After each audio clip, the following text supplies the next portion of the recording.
Welcome to Dreamers to Leaders, Keeping It Real with Melody podcast. Melody is a born dreamer who started from being a flight attendant and worked her way up into now a tech fashion trendsetter, thought leader, and seasoned entrepreneur in multiple successful ventures. This podcast is for the awakened dreamer. Industry icons will share their humble beginnings up to the leaders they are today. Let's all learn and be inspired. Together, we can all prosper. Hello and welcome to the Dreamers to Leaders podcast. It's a podcast for the dreamers, more importantly, the doers. I'm your host, Melody. Are you an entrepreneur who feel you need to get unstuck, find a purpose, create a meaningful life? Well, our today's guest is a business and career coach who is also a mentor to the unconventional. She has a master's in philosophy, over 22 years in business experience. She has founded several startup companies, an investor in cryptocurrency, a public speaker, and a consultant. Ladies and gentlemen, please help me welcome Murielle Marie. Hey, Murielle, how are you? Welcome to the show. Hi, Melody. It's so great to be here. Thank you so much for having me. I'm so glad that you're here with us. Well, let's begin. If you could share with our audience your backstory on how your life was before being a successful business coach. Straight into the meat of the subject. I love it. Exactly. Dive in. So we dive in. So I've been an entrepreneur for more than 22 years. And prior to becoming a coach, now about 8 years ago, I built and ran and then eventually exited a web agency. So a lot of my experience and entrepreneurial experience stems from the digital world, the web world. And from there, at a certain point, I felt like I was done with that world and it was time for me to do something else. And in a way, to go back to my initial passions and to the initial things that I wanted as a child and an adolescent. And that was to write, to teach, to learn, to create, to help people. And that's how I sort of transitioned into coaching. Into coaching now. In terms of you being a business coach, right? Mm-hmm. What would you share with our audience in terms of what most entrepreneurs face in terms of all the choices, that are out there and how to overcome those overwhelming, those overanalysis of things that they need to juggle? How can an entrepreneur deal with those types of dilemmas? Well, I want to start by saying it's probably one of the biggest dilemmas that people have to deal with, because it's really about what idea, what project should I choose? Like how to give my time to something. Should I give it to this, to that? Should I give a little bit of my time to this thing and then a little bit to that other thing? Or should I go in on one idea, et cetera, et cetera? So there's a lot of overthinking going on and overthinking. So the way that I very often speak of my work is I say I help people get unstuck. And when I talk about getting unstuck, what I mean is getting over that overthinking phase, getting over the inaction, and somehow getting people to move, past what is blocking them and into movement again. And so I would say that tip number one, and it's not an easy one, but tip number one for overcoming overthinking is actually to do something. It's actually to choose something. It's actually to try something out, because at the end of the day, you can never think yourself into a business. You cannot think yourself into a career. You actually have to go out and do it. Mm-hmm. So, and when you take the first step, when you make a choice, what's really interesting is, especially when you realize it's not what you want, it's something you feel in your body, but at least from that moment on, you do not have to keep that potential project, whatever, into consideration, because now you know it's something you don't want to do. And the same is true for the stuff you actually want to pursue. You really can't think yourself into feeling whether or not it's the right thing to do. Mm-hmm. So the thinking and the feeling, have to definitely be there. And I hear you, regardless of how lofty the goals and ideas are, if there's no action, then it means zero. It means nothing.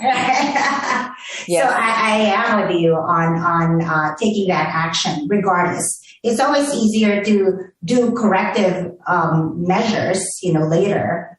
But to the inaction part, as you mentioned, is I think the main disease and the main culprit why most entrepreneurs really couldn't show for anything, right? Would you agree? Yeah, and it's very often because we want to be sure that what we choose is going to make us feel good, right? In a way, because you were talking about emotions. And I think we forget this too often. We always phrase it as we want it to be the right idea. But what does that really mean? It's never only about a business. It's never only about, is this idea viable? It's also about, am I going to be happy pursuing it? And you really have to feel this in your body. I have this friend. This is just a little side note, if that's okay. I have this friend who, whenever he's questioning what suit to wear, what tie to choose, will ask someone. Not because he's going to follow the advice of the other person, but when the other person tells him, oh, you should pick the blue one or the brown one, he immediately feels, I don't want to wear the blue one. So then the choice is made. And it's really the same when we are contemplating many ideas. You don't even, I'm not advocating for people to try out all of the business ideas they have and really try to build them into businesses.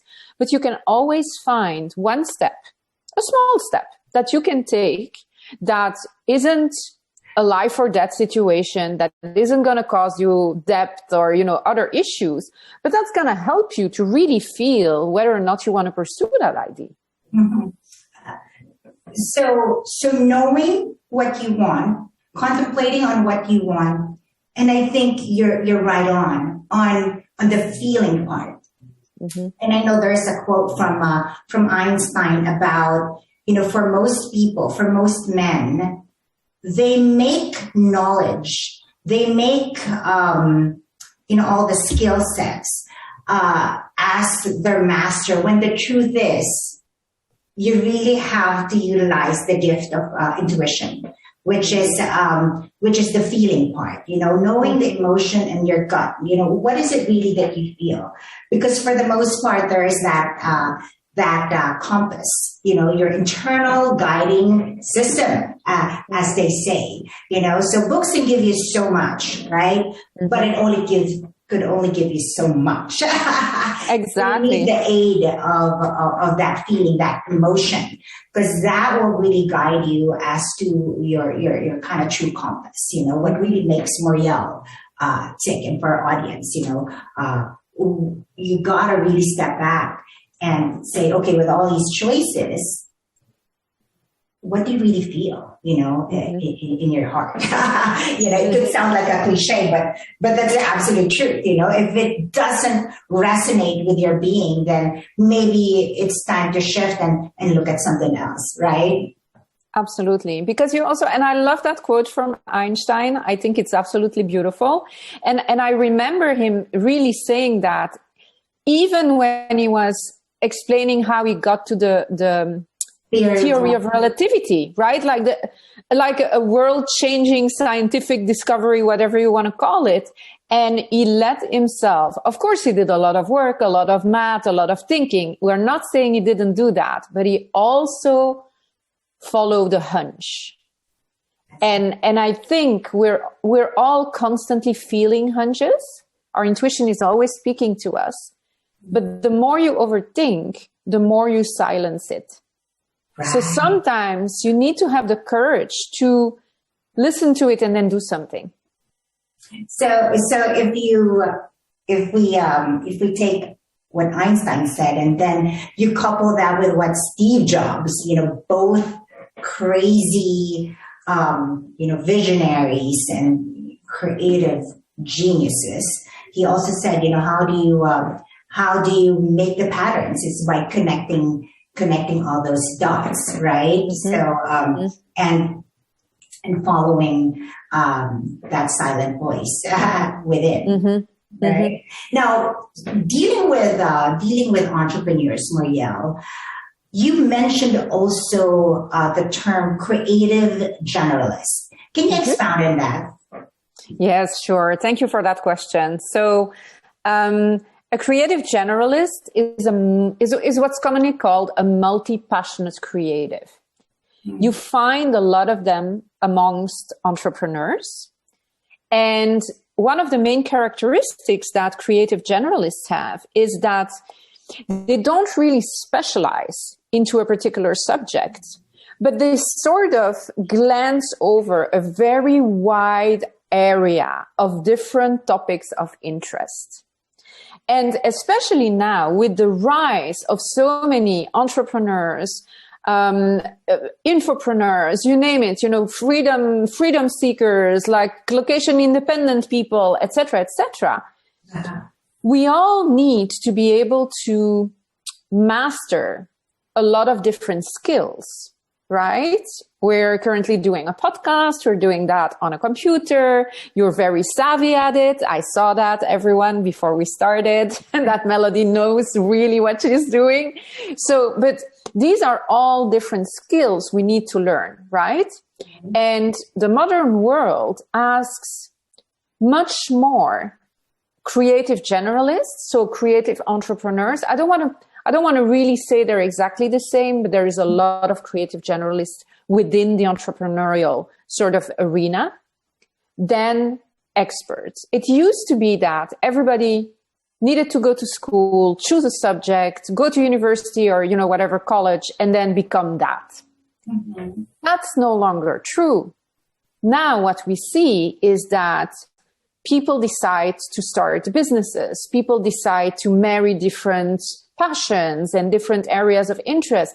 We see self-starters. We see people who constantly learn new things. So all of these people somehow, if not completely, at least share a number of characteristics with creative generalists. Mm-hmm.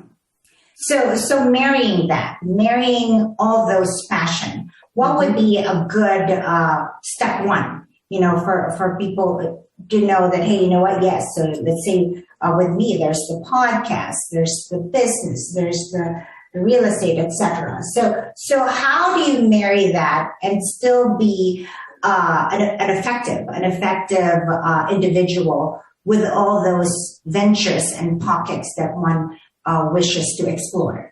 Mm-hmm. What would be step one, you think?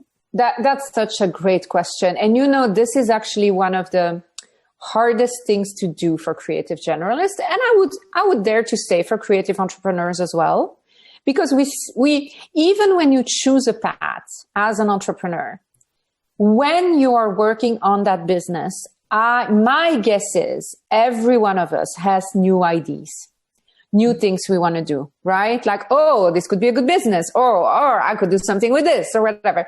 And the more you understand business, the more you start to have these sort of flashes of insight into everything that you could be besides what you already are. So it's one of the hardest things, right? To first be bombarded with all of these ideas as you are actually building something, and then to sort of start to marry them and not stick to one thing only. So one thing that I always advise clients to do is to find a way to store all of these ideas so that they can take them out of their heads and put them somewhere for a while, not forever, while they're building something and that needs their attention. So the way that I do that is I have a notepad on my computer. I have Apple products, so it's shared over all of my Apple products, so I can always access my list, add to it, etc. And a second thing, and I think this is a very important one too, it's not about starting something and then stopping and starting something new. That's the way to do it, right? Some creative generalists do it like that. We call them serial specialists because they will be specialist in one area for a while, then they will stop, and then they will do something else, right? So one business, then another, then another. But there are many more creative generalists who want to do everything all at once, right? The problem with that is you can quickly get into a cycle of, I'm starting this idea, it's not really working out, I'm quitting it and I'm starting something new, which is detrimental to business and entrepreneurship. So what I advise people to do is to start one idea, take it as far as it needs to go, and then start thinking, going back to your notepad, and then start thinking about, oh, what could I add in now? Like, what could be, now that I have a little bit of time, or now that I know this, what could be, one, helpful for this thing I'm doing? Because very often our different passions sort of feed off each other and help each other. And, or what could be a second interesting business income stream thing that I could do alongside what I'm already doing. Mm-hmm. So building on something that you have already a very solid footing, right? Yes. So that's actually personally where I also struggle, because I know there's this book from Napoleon Hill, and part of what he said is finding your the singleness of purpose, right? Or that one purpose that you're just going to have your full undivided desire and attention. And when you have that burning desire for that purpose to happen, then that's when things just align and become reality, right? So that creative generalist of having multiple stuff is, I think, a challenge, for a lot of people, because from there, how do you really narrow down and then start with what that one, that singleness of that common purpose that you would put your heart, soul, and time, energy, effort in, right? And then from there build on. So it's a choice. Everything is a choice, right? Murielle? Absolutely. And I think you're referring to Think and Grow Rich. Is that the book you're referring to from Napoleon Hill? I think that's the one where he talks about it, right? He also talks about it there. And there's another book. I think, let me see here. I think I have it here. Okay. So this one is, but this one is different. How to Sell Your Way Through Life is another. And there's, several books that are there. But definitely I remember it was also touched on that book, which is a masterpiece, such a classic, right? Well, yeah. And, I think one thing we cannot forget is the time, the era in which Napoleon Hill wrote those books. Because it was a very different time, right? It was the time where people needed to be specialists and they needed to have this one thing they could do, and then that would give them the money whatever. So, but now with the internet, with the rise of social media, with the digital world, things really have changed. Now, it's still true that finding that one thing is so powerful. But I believe it's more of it's not per se an activity anymore. It can be a value, a way you stand in the world, something that is super important for you. For instance, I have a one thing that drives everything that I do. And it is that I need to be able to be creative. And so every new thing I do, everything I do, the start of my coaching business was because I decided I wanted to have a creative life. And this can be true for everyone, right? Another one that's really important for me is to help people get unstuck. I'm doing this now through a coaching business, but I could do it in very different ways. I could help people, I don't know, with loans for their houses, or I could build housing that's affordable, or like all of these things would also help people get unstuck. So I think you can have values and use those to sort of give direction to at least the things you want to try and the things that you're not going to do. Yes. So listening to you, it also seems to be that honoring yourself and truly being honest about what you truly want, desire, and your values, your core values. Knowing those, then you're not going to be everywhere. You're not going to be drifting in several directions that do not lead you to your main passion, your main purpose, and all that good stuff. Now, with those types of generalists, with a multifaceted entrepreneur, which I totally agree with you. I think that's majority. That's majority of the people, out there in this digital age. How do you help entrepreneurs with managing their calendar and looking at it differently to make it really work for them? Mm-hmm. Oh, that's also such a great question. So I'm gonna speak to a particular type of entrepreneurs, if that's okay with you. The more creative ones, because some entrepreneurs really love to have everything locked into their calendar and, know exactly what they're going to do, using a lot of index cards and colors and all of that.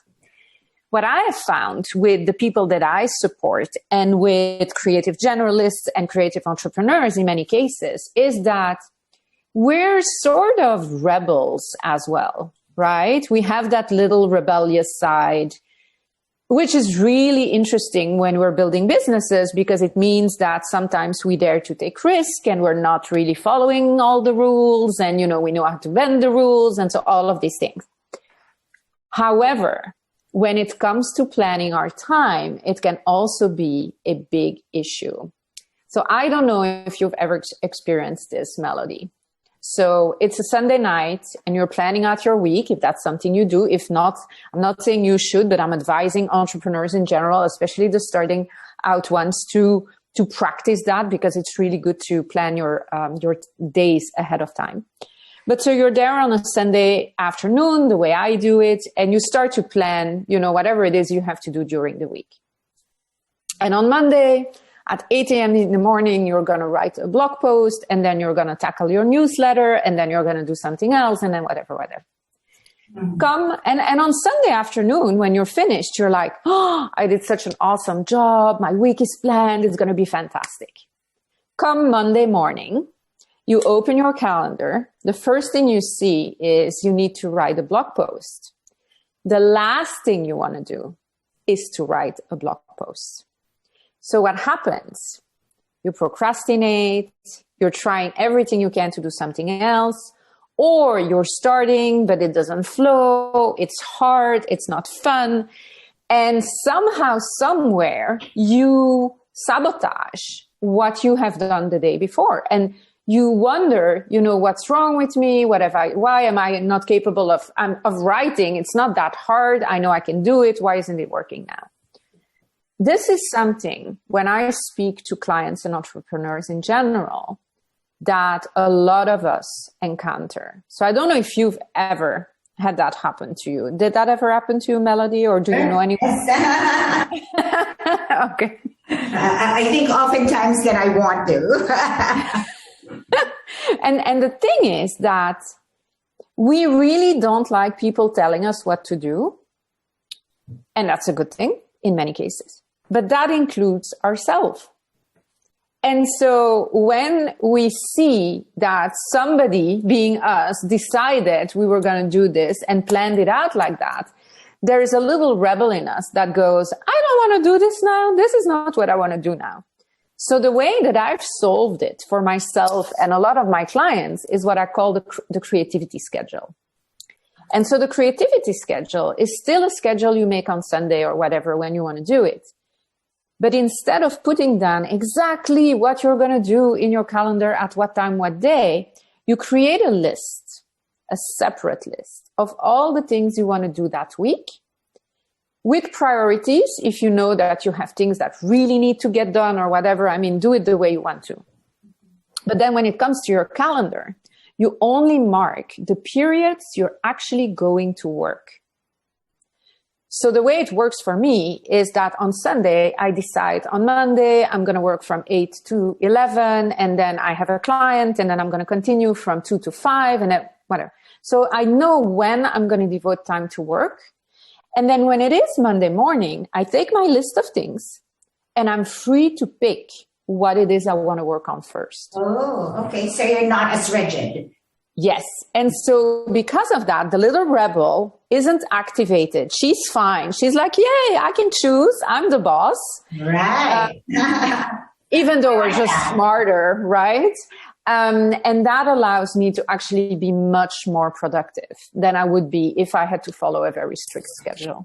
Mm-hmm. That's very good, Murielle. You also mentioned, or I think I saw somewhere, that you did a TEDx talk in Bulgaria. Mm-hmm. Tell us about that experience. Sophia. Wow, that was a big one. I wanted to do a good job, so I wrote out my talk, and then I rehearsed it, and then I had a couple of trial runs with friends at home giving me feedback, and then I perfected it. And then on the day itself, it was really beautiful because it was a theater with about a seating for 400 people, something like that. It was pretty full. I don't remember how many people were there, but it was pretty full. A beautiful stage and a wonderful experience, really. So your topic was about not believing everything that you think, right? Exactly. I like the title as well. So let's talk about that. Not believing everything that you think, because I think that is key. We all live in our heads, right? So if we all just get stuck as what we were talking about in terms of how to unstuck ourselves, first step is kind of what's in your head, right? And the belief. So share to our audience how was that talk and what was the high level of that speech? Well, it's a little bit what you just said, that we have to be very careful with what we believe. And, you know, and this is really interesting because I started learning mindfulness. I think it was in 2011, something like that. And it was a 12-week or an 8-week course with a teacher, a mindfulness teacher. I'd never done something like that, Melody, ever. Before that, I'd always been in the doing, building my web agency, you know, doing all of these things and go, and never really focusing on the mind and on meditation or any of those things. Never done that before. But I felt that something was going on and I needed a change. So I went and I signed up. And in the first class, one of the first things she said was, do you know that you are not your thoughts? And I heard that and I was flabbergasted. I was like, no, I didn't know that. I thought that everything that was in my head was mine. And so there was no separation really between me and what I was thinking. And because there was no separation between me and my thoughts, I had a lot of anxiety, a lot of stress, because of course there is a lot going on in there. And if you take everything at face value, and if you believe everything that pops up, like it's constantly, you know, a fight between different ideas, different thoughts, everything going on in there. And so that was the first time that I was like, maybe not everything that is happening up here is actually true. Right. And that's how I started to really look at what I was thinking and learn about, you know, how do beliefs come to be? How do emotions, because emotions and beliefs are very connected, right? And very often there is an action reaction, but the belief itself is something you create based on experiences, based on what people tell you, based on culture. So how much of these things really are your own? Right. And I think in entrepreneurship, because especially when you're a solopreneur or when you're building your business, from the ground up and you're all in, your business can only grow as much as you as the person behind the business. And so it's really important to get a grip of what's really going on inside of you. It helps you to make better decisions, to be calmer, to have less stress, and just in general, to be happier. Right. Yeah. So see, I have my mindfulness bell, because, it's one of those that I have been very, very, interested, since back in, 2014 or much earlier, to the point that I would go to different parts of the world to listen to talks. And really, if you look at my YouTube, it's a lot about, mindfulness and, from all these really gifted spiritual teachers that really has helped me.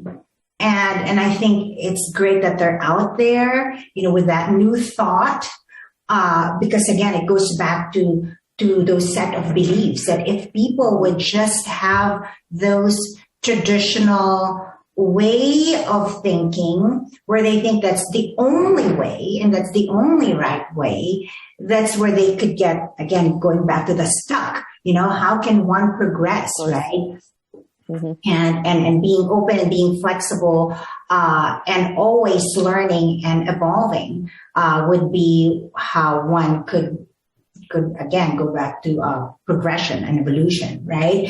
So I'm with you on the mindfulness and the power, really the power of it. And once you master your mind and your thoughts and all the mental chatter, that happens, and what you then allow to become an impression in your head, and what you then say, nope, that I need to flick out and not even entertain. But just to piggyback on what you said, it's also mastering what they call self-observation.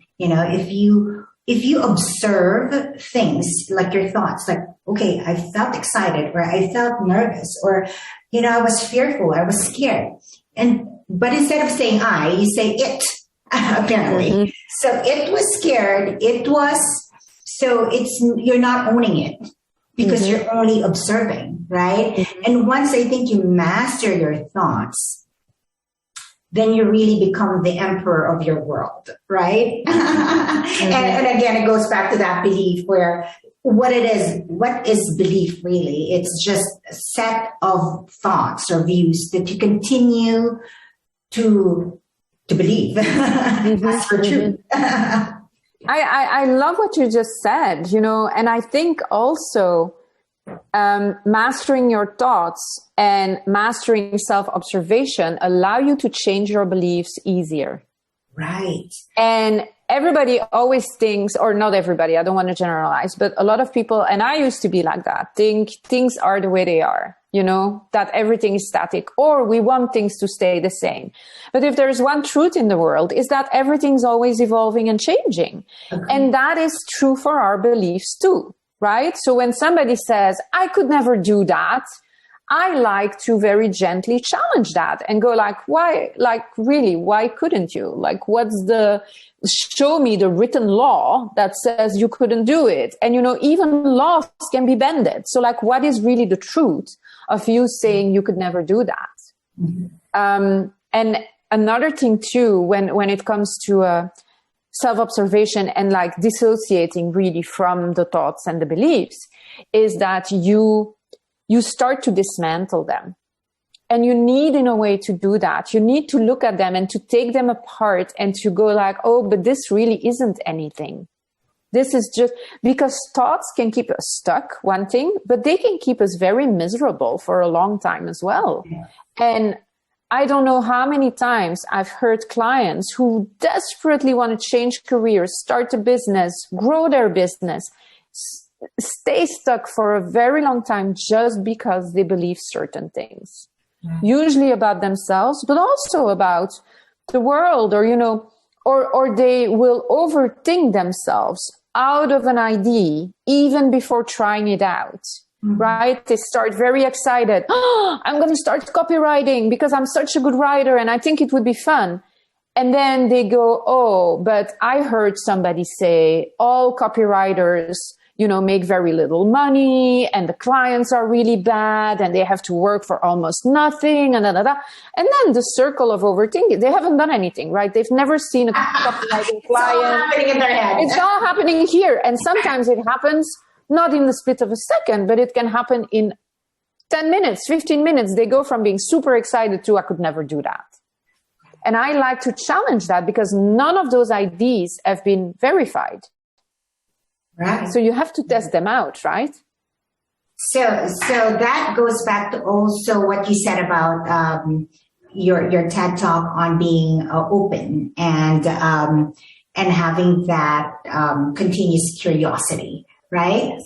And I think going back to the self-observation, they said, and you also mentioned disassociation.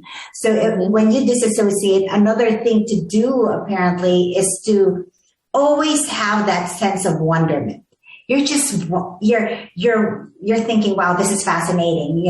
Wow, this is wonderful that this is what this person is feeling, or this is the emotion that's happening. And it's a matter of also, observing yourself inside, like, what are you really feeling? And then they say how to disassociate is then mindfully looking at your outside world, like, okay, so like the temperature is perfect. It's perfect here. Or the lighting is a little bit intense or whatnot. So you're literally pulling your mind to look at what's going on, and that'll make you feel the presence, being present in the moment. Because as we all know, we only have now, right, Murielle? The power that is so true, and I love that. I love that you said that. And curiosity and wonder are two of my most important values, and I try to give them to everybody that I meet, because you have to be willing to do experiments. Like life, when you think about it, is one big experiment, right? We're all trying things out, and sometimes we are lucky and sometimes we fail, and hopefully we're more lucky than than failures, whatever. But so that's why I love to send my clients out on experiments they can do, because that also is a way to detach, right? It's not really, they're not claiming anything. They're not changing their lives. They're just trying out a new suit, or, so I had a client recently who really, really wanted to get on stage, start public speaking. She has wonderful things to say. She's a survivor from, a lot of very harsh things, and she's incredible. But she was so strongly she believed so strongly that she didn't have the courage to go on a stage. And so you can't really, just like you cannot think yourself into a new business or career, you also can't think yourself into courage. You have to go out and feel it, right? That's what you were saying when you were talking about, I think that's how I understood it. Like you get back to the now and you allow your body to be present with your mind, and that's how you really can experience things. And so the experiment was for her to, just for one day, pretend she had all the courage in the world and see how that would change the way she behaved, the way she felt, the way she... And she did more than one day because she really liked it. She said, I don't know why I should stop, now that I know how this works, I'm just going to continue. But the thing is, she felt it somatically, like she felt it in her body. And all of a sudden, even if it's not built in a day, even if it's going to take a while for her to get there, she saw that she actually could. So she transformed the belief by doing the experiment and pretending. So Marielle, with that experiment, I think it's a good time to talk about the fear of failure, because he also mentioned about obviously there's fear, and how do you overcome that to achieve whatever it is that you want to achieve. So what would be like your main nugget for our listeners out there when obviously, there are times where they are faced with fears and that fear could be paralyzing? Mm-hmm. What would you recommend? And especially if we're talking about the fear of failure, right? That's the one we want to address? Or do you want to? Yeah, okay. So the fear of failure, in my opinion, is very much connected to perfectionism. Because I'm not going to say they're two sides of the same coin, but they're very familiar with each other.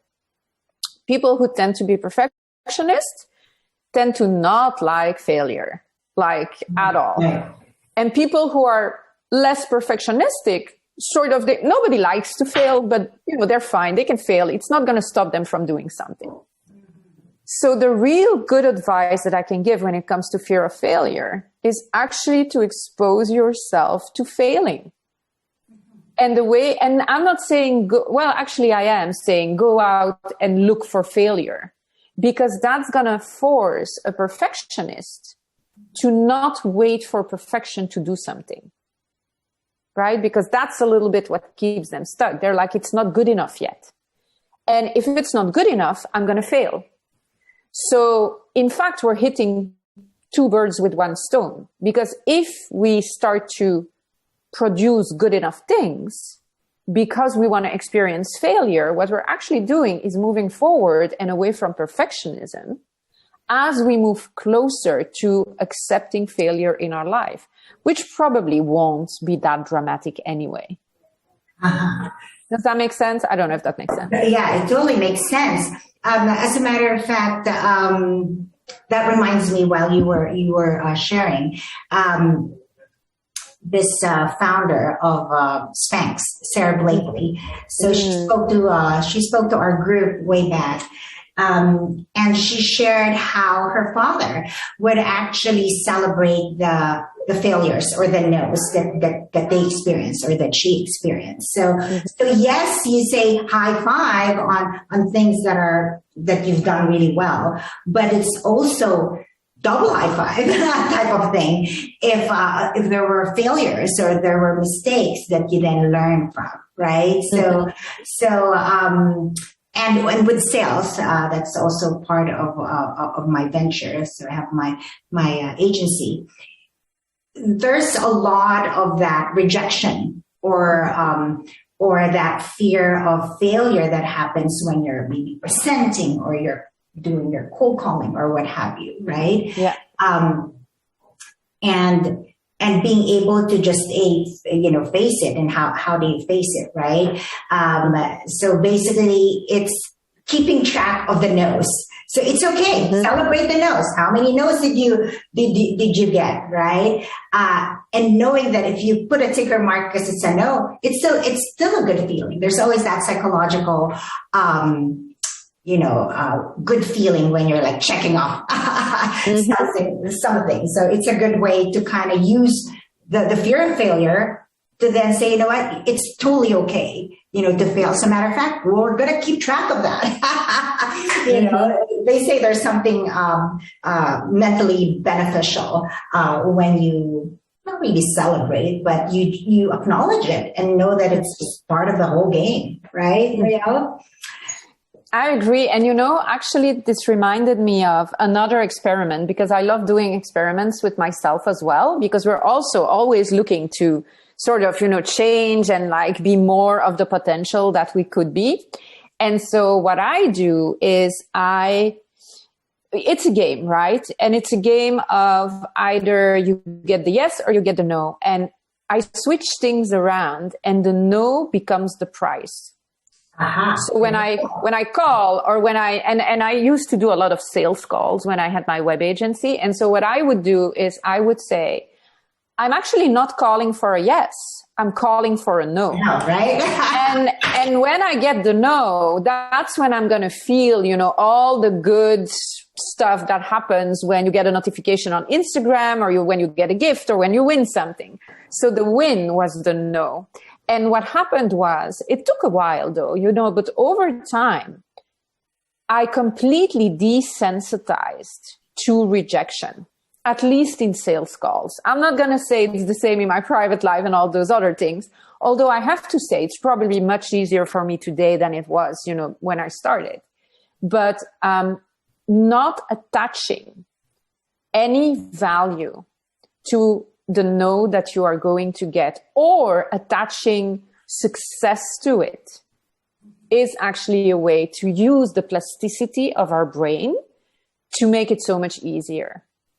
So I like that because it goes back to the power of your mind, right? So, so with that, you can then say yes. The belief before was you only do a thumbs up when you get a yes. Now, hey, why not do 2 thumbs up if it's a no, right? Exactly. Nobody's now going to say that that's just the way to experience joy, right? Exactly. Now, as we wrap up, you mentioned that you co-founded or you founded several startups, and we have a lot of our audience who are entrepreneurs or are thinking of doing startup ventures. So let's briefly touch on that. How was your experience, and what do you think would be, what is your main reason for success with your startups? Well, not all of them were successful. I think it's important to mention that as well, right? When we try out a lot of things, sometimes they're not going to succeed. And that's fine, because we just said, failure is a win too, because you learn a lot. So I did learn a lot from those as well. I think the most delightful part for me was to really have an idea and then realize that with the right skills, the right people, the right investors, because obviously you need some money, not always, right? You can bootstrap things as well. But in my case, we were looking for funding. It forces you to up-level your game. It forces you to really want to do things the best way that you can. And it's an incredibly fast learning curve. And so even today, because of circumstances, I no longer have participation in the specific startup that I'm thinking about now and that I'm sharing. But the experience was incredible. And to this day, with everything that I do and everything that I share with my clients, I'm still using the lessons that I learned during that process. Mm-hmm. So I would say the most important one has remained to this day: hire really qualified people. Surround yourself with people who know the stuff you do not know. Right. And don't be afraid to invest. Of course, try to do it in a pragmatic way and in a clever way, and have a business plan and think about, your all of that, of course, but don't be afraid to do it. Mm-hmm. So what I heard is, reacting quickly, doing things with failing fast, right? So they say, especially in the Silicon Valley world, it's important to execute. Pivot. And and if you gotta fail, you fail faster than you can regroup. Exactly. And come up with another game plan or what have you. You also write for Forbes, right? So I saw a few articles. Tell us about the 9 to 5 that were really not meant. I mean, something about there's more to life than just the 9 to 5 job. Yeah, absolutely. Well, in my day to day, what I help people do is to transition into new careers and start businesses or build businesses. And what I found is that very often when somebody comes to me with a 9 to 5 job, and they're looking to transition into a different career, they're not even thinking about entrepreneurship. What happens when we work together for a while and they really start to think about what they truly want, they realize they do not want that life anymore. And they want more freedom. They want to be in control of, the work they do and how they do it and when they do it. And so very often I joke and I say that working with me potentially might mean they're going to become entrepreneurs, because of course we never know in advance, but there is a big chance that happens. And I think the reason for that is because there is something a little bit off with the way work used to be, where there was a very clear transaction between, for this amount of time, you're going to come into an office, my office, and you're going to do what I tell you to do. And in exchange for that, I'm going to give you some money. That worked, up until maybe 10 or 15 years ago, 20, maybe 10 years ago. But it's not a very sustainable system anymore, because people are waking up to the fact that there is more to life and to them than just selling their labor for money. Right. They need purpose. And they need to be part of something bigger, and they need to know that what they do matters. And very often, sorry, go ahead. No. Please continue. Yeah. Mm-hmm. Well, very often in companies, especially the older companies that still have the older blueprint, that's lacking, right? And that's why we see a lot of people coming and going, and a lot of people wanting to change their lives, starting businesses, etc., because they feel like there is really something wrong with that old paradigm. What's interesting is with the pandemic, right?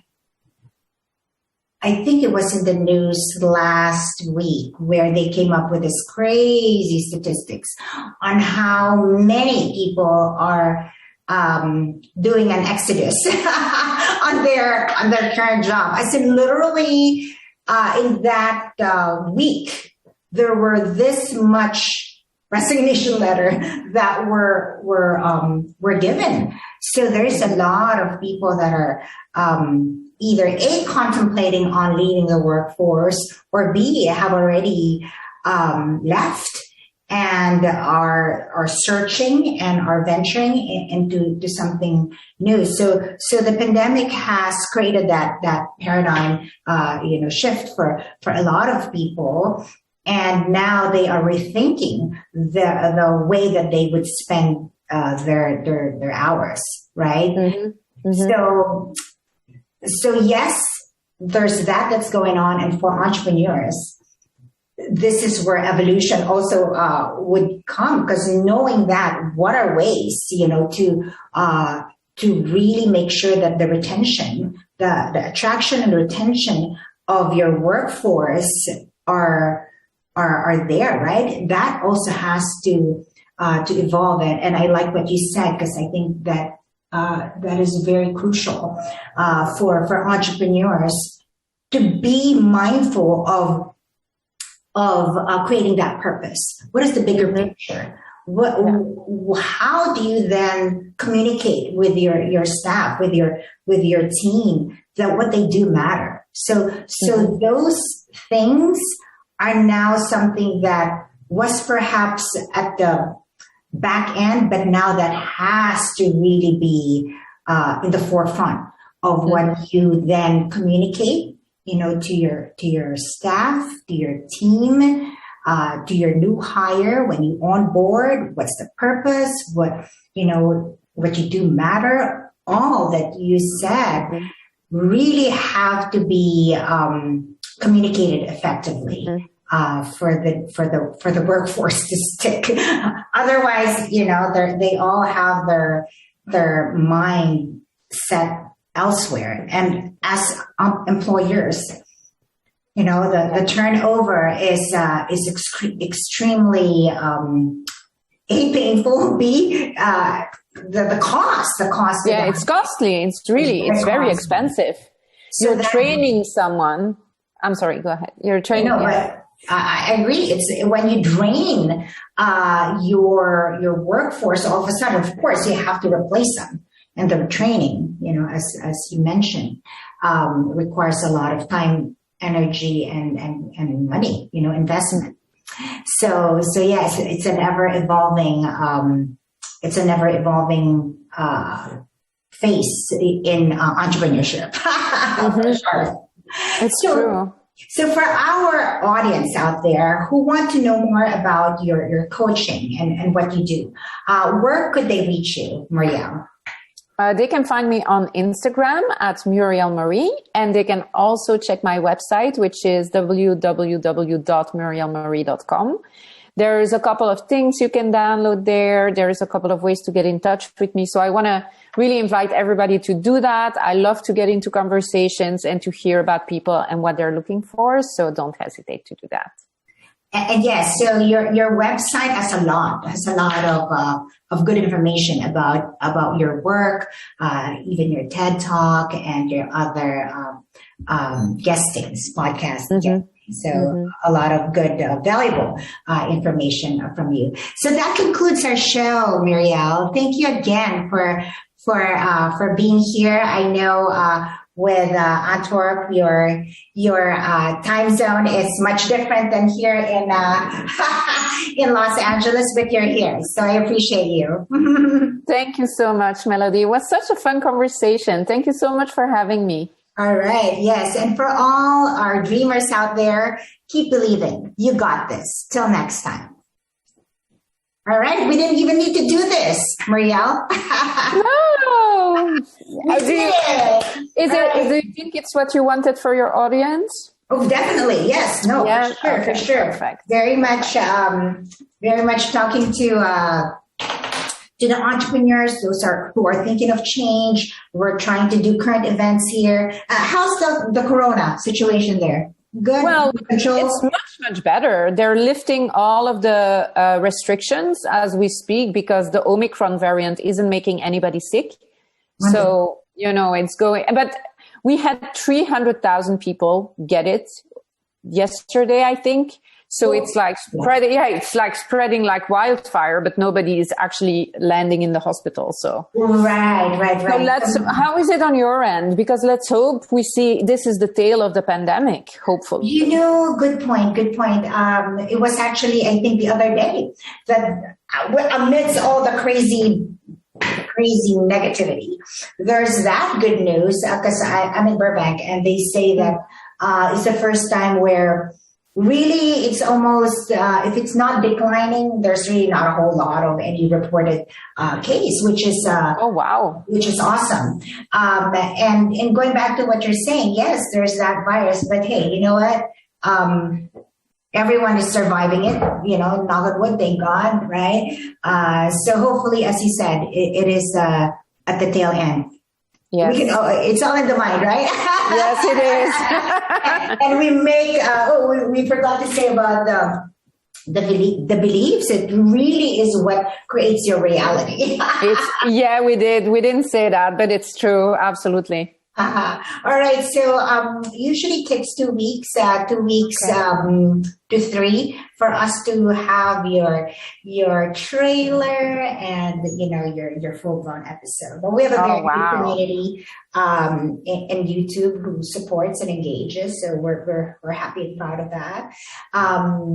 And so if you have any questions in the meanwhile, my darling, don't hesitate. I'm here. I haven't been to Belgium, so maybe one of these days you'll see an email from me to say, hey, you know what? Absolutely. You have to let me know when you pop over. Absolutely. Right. And same with you. If you're here in Hollywood, feel free to reach out. I will. I think it's in my culture. We're extremely hospitable, and I personally like people. Wonderful. All right, my darling. Thanks again for reaching out. And finally, we're here, right? Yes, absolutely. All right. Goodbye to you. Bye. Bye. Have a great day. Bye. Take care.